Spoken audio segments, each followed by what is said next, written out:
So you've already downloaded all the content from SoftChalk Cloud for the course you're working with, including the learning objects, the lessons, and the files. The next step is to load all that content into the shared Google Drive. So if you don't have the direct link handy to get into the shared drive, you can go to drive.google.com, and if you're already logged into Google, you'll be taken directly to your Google Drive. If not, you'll be prompted to log in. Once you're logged into your Google Drive, you're actually going to use the navigation menu on the left side of the page to find Shared with Me and click on Shared with Me. Depending on how many different Google Drive files and folders you've had shared with you over time, you may have a long list or you may have a short list. The easiest way to find the appropriate drive is just to go up to the search box at the top and type in SoftChalk, press enter, and you are looking for the folder that's labeled SoftChalk Migration. So if I click on SoftChalk Migration, you'll see that there are 3 folders at the top. One is for course files from SoftChalk, is for course lessons and learning objects from SoftChalk. So there's 2 different pieces that are going to go 2 different places. So to begin with, we're going to do all of the lessons and learning objects. So I'm going to open that shared folder. You can see that the AP Calculus AB course has already been loaded in here. So I'm now going to load my AP Biology course in here. Over on the left side of the screen, I have the folder that I created and set up for AP Biology.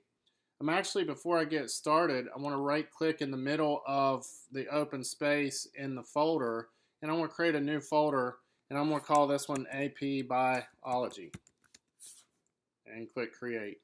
Open the folder you just created, and then go back to the folder of contents on your machine, open that folder, and I want to grab everything except for the files folder, because we're going to keep the files separated out. So you're going to grab module 1, 2, 3, so forth, all the different modules that you have, and you're going to drag those into that main folder. Depending on the number of modules and the size of the lessons and learning objects that were in the SoftChalk course, this process could take a while for those files to upload. If I look in the bottom right hand corner, it started by saying I had about 10 minutes left. You can see that module 1 has 161 files. Every module is going to have anywhere from that to more, a little less, depending on, again, how big they are. But you'll need to let that load, and then you'll go back. Once you've finished that and that part has loaded, you're going to go back to the SoftChalk migration, and you're going to go into the course files from SoftChalk. Just like before, you're going to right click and choose new folder. You're going to name it the name of your course.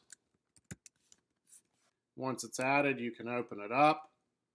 You'll go back to the folder on your machine, find files, and drag it over into that folder. Both these processes can run at the same time. It will just depend on the size of the files and the folders that you're uploading as to how long it will take. Once you're finished with both, it's always a good idea that files is already checked off, so I can double click on files and open it. Of course, I didn't download any files for this course, so they're not going to be in there, but it's always a good idea once you see that green check mark in that box in the bottom right corner to go into the folder and check and make sure it looks like content has been loaded in there. You can do this real quickly for every module. You don't have to look at the individual files that were in there. You're just looking to see that it looks like content actually was moved over and uploaded. This concludes the directions for loading SoftChalk content from your computer into Google Drive.